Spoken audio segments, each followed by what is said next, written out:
In today's video, I'm going to teach you how to fix Outlook not responding or hang, freeze issues. If Outlook keeps freezing, stops responding, or just won't open properly, follow along and we'll walk through reliable fixes in a clear order. We won't add anything complicated, just practical steps to get you back to your email.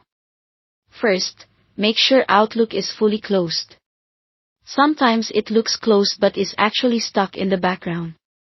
Open Task Manager, go to the Processes tab, and end any entries named Outlook or Outlook.com. Give it a few seconds, then reopen Outlook normally and see if it behaves. This alone often clears a stuck session and frees up Outlook to start clean. If it's still hanging, restart your computer.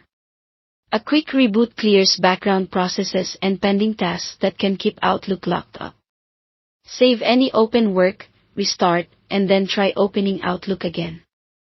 This simple reset can resolve a surprising number of glitches. Next, try starting Outlook in safe mode.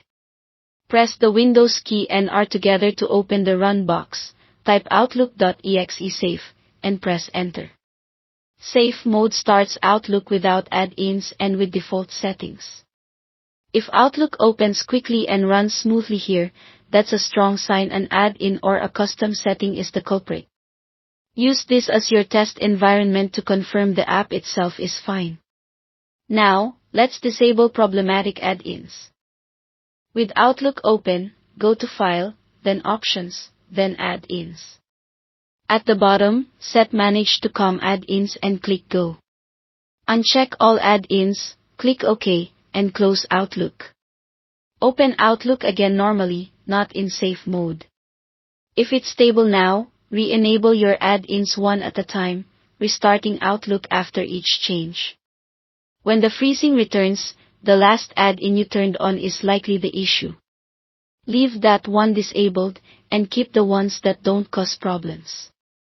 If the add-in is essential, check for updates or reach out to the vendor for a compatible version. If the problem persists, repair your Office installation. Open Control Panel, go to Programs and Features, find Microsoft Office, click Change, and run a repair. Start with Quick Repair, which works without internet and finishes faster. If that doesn't fix it, run Online Repair for a deeper, more thorough reset. Note that online repair takes longer and requires an internet connection. When it completes, open Outlook again and test. That's it. Close stuck processes, reboot, test in safe mode, isolate add-ins, and repair Office if needed. Thanks for watching.